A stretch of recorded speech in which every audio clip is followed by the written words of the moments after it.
Assalamualaikum warahmatullahi wabarakatuh. Selamat sukses bagi Anda semua. Pada siang hari ini atau pada saat ini kita akan membahas tentang satu materi khusus berbicara tentang segmentasi, targeting, dan positioning.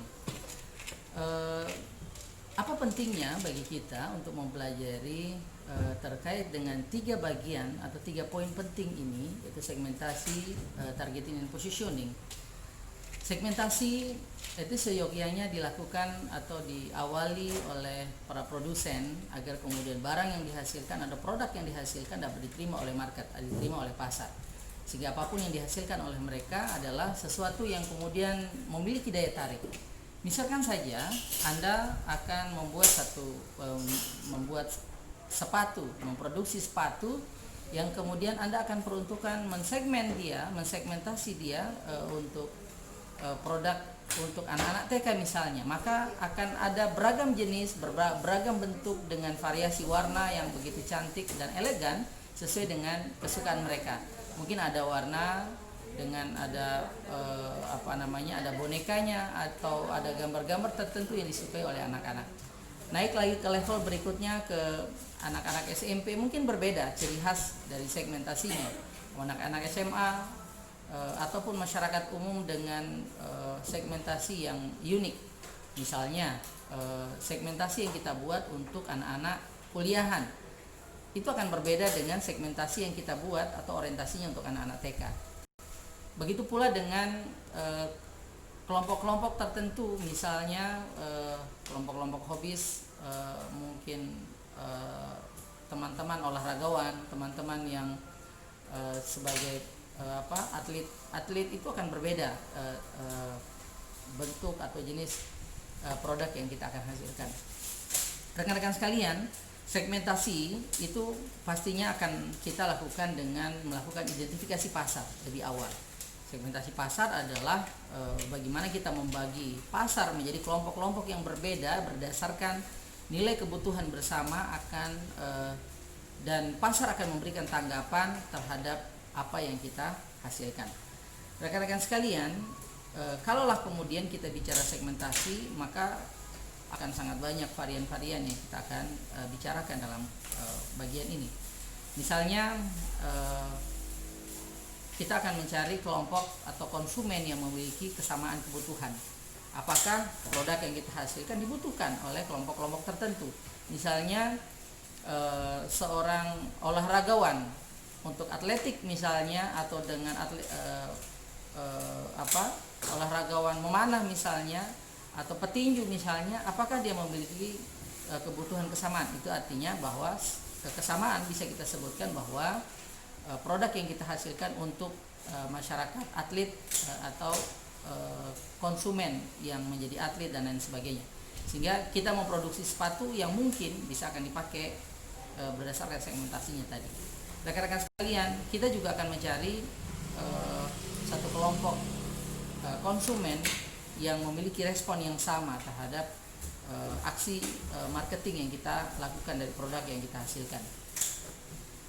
Ini terkait dengan segmentasi, dan kita akan memahami bagaimana segmentasi pasar global yang kemudian orientasinya adalah global.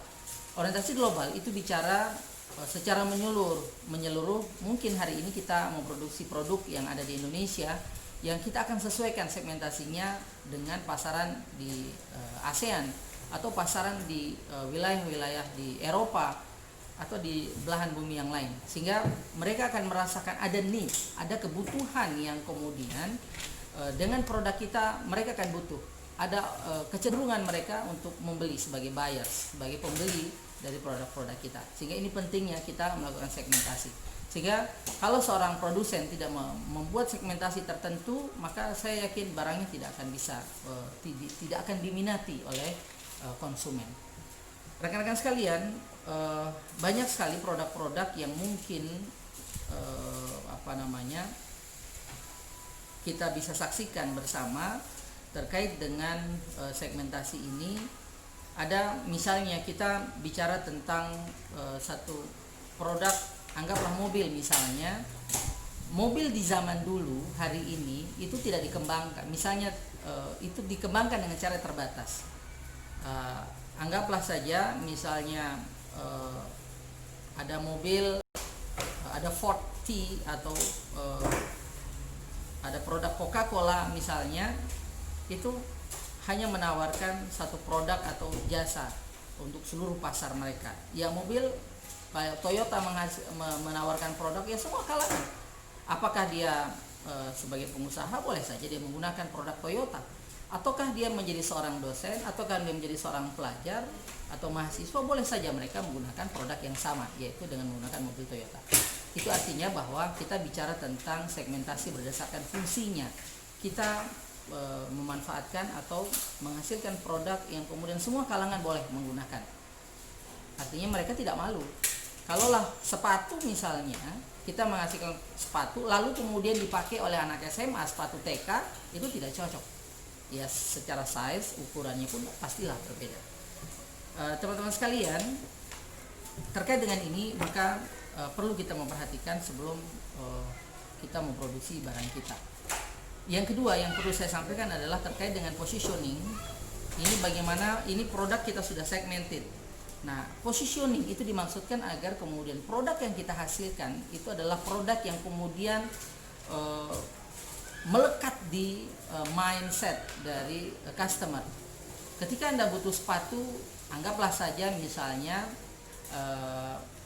ada merek misalnya dengan merek Nike, ya Nike, atau sepatu olahraga merek Nike, maka semua orang brand yang muncul di mindset mereka adalah ketika Anda butuh sepatu, Anda akan lebih cocok atau lebih bagus menggunakan dengan merek sekian, dengan kualitas yang sudah teruji sepanjang masa, telah diuji dengan perjalanan waktu, dengan kualitas, kekuatan sepatu dan sebagainya. Mungkin dengan ringannya, mungkin dengan bahan baku pembuatan sepatunya, atau mungkin apa, sehingga produk yang kita hasilkan haruslah ada positioning market atau positioning pasar yang kita buat sedemikian. Nah, rekan-rekan sekalian, ketika bicara tentang positioning, maka kita membuat satu produk yang kemudian orang itu senang dengan produk kita. Jadi kalau Anda membutuhkan, Anda masuk angin, ya ada minyak kayu putih. Apakah nanti minyak kayu putih caplang atau merek lain yang mungkin Anda bisa menjadi tawaran bagi Anda. Anda bisa manfaatkan. Sehingga ini bagian daripada brand yang kemudian melekat di pikiran orang. Rekan-rekan sekalian, citra yang mungkin muncul di benak konsumen itu bagaimana konsumen melakukan persepsi terhadap citra tersebut. Sehingga kita membuat satu kondisi khusus ya yang menjadi satu gambaran ciri khas bagi produk kita. Jadi kalau butuh sesuatu, ingat produk itu. Sama saja misalnya ada positioning dari anggaplah saja di satu perusahaan jasa, misalnya perbankan, rekan-rekan sekalian. Kalau perbankan Anda melihat pakaian atau baju seragam dari teman-teman di BNI misalnya, dari jauh saja Anda sudah bisa melihat itu pegawai BNI. Ada satu ciri khas tertentu yang kemudian dihadirkan oleh perusahaan yang sehingga kemudian melihat logo tertentu atau melihat gambar tertentu, kita sudah mindsetnya terbentuk bahwa itu adalah milik BNI atau milik BRI atau milik perbankan-perbankan yang lain dengan ciri khas masing-masing. Rekan-rekan sekalian, ini kita membuat suatu citra yang muncul di benak konsumen, ya, sehingga konsumen ini melakukan persepsi terhadap citra tersebut. Kemudian komunikasi, positioning ini juga bagian daripada komunikasi atau pesan untuk menjelaskan tentang produk kita. Apa keuntungan dari produk kita? Kenapa harus memilih produk kita? Kenapa, dan seterusnya dan seterusnya. Sehingga ini menjadi daya tarik bagi konsumen untuk kemudian selalu bersama dengan produk-produk kita. Yang perlu diperhatikan teman-teman sekalian adalah bagaimana kita melakukan pendekatan terhadap positioning. Pendekatan ini bisa kita lakukan terhadap konsumen. Ya, ini melakukan asosiasi antara produk dan keuntungan yang diterima oleh konsumen sehingga muncul citra merek yang menguntungkan. Jadi orang akan memilih produk itu sesuai dengan apa yang ada dalam pikirannya, apa yang dilihat, apa yang didengar, sehingga kita melihat sekarang teman-teman sekalian itu ada ada satu proses market yang disebut sebagai B2B, antara kalaulah saya membeli satu barang maka saya akan bercerita dengan teman saya, kalau mau beli barang itu beli di toko yang sana, harganya lebih murah, kualitasnya bagus, pelayanannya bagus, dan seterusnya.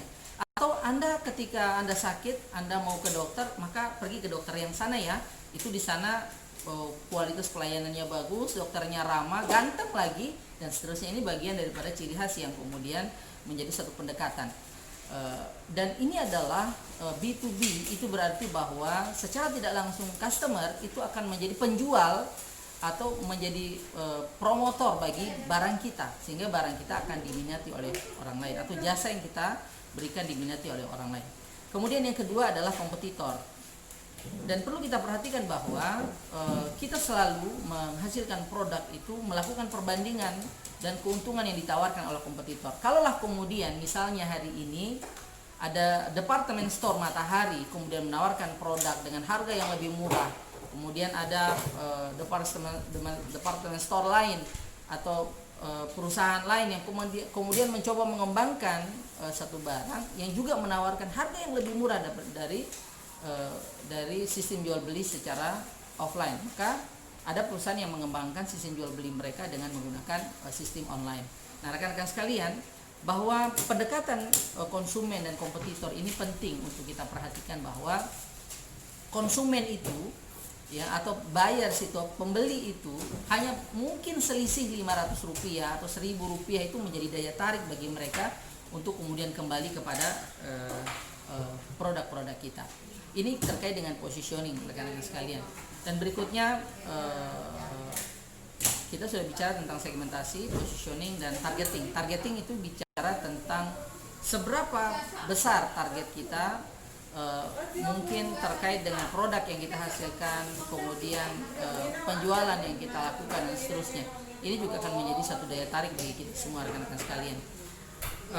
Baik, untuk materi ini saya kira rekan-rekan bisa untuk membaca sendiri dalam slide, kemudian untuk mengkaji lebih dalam lagi, mencari soal-soal atau case-case yang kemudian bisa kita kembangkan dari penjelasan hari ini. Rekan-rekan sekalian, saya kira cukup untuk materi segmentasi dan semoga bermanfaat. Assalamualaikum warahmatullahi wabarakatuh.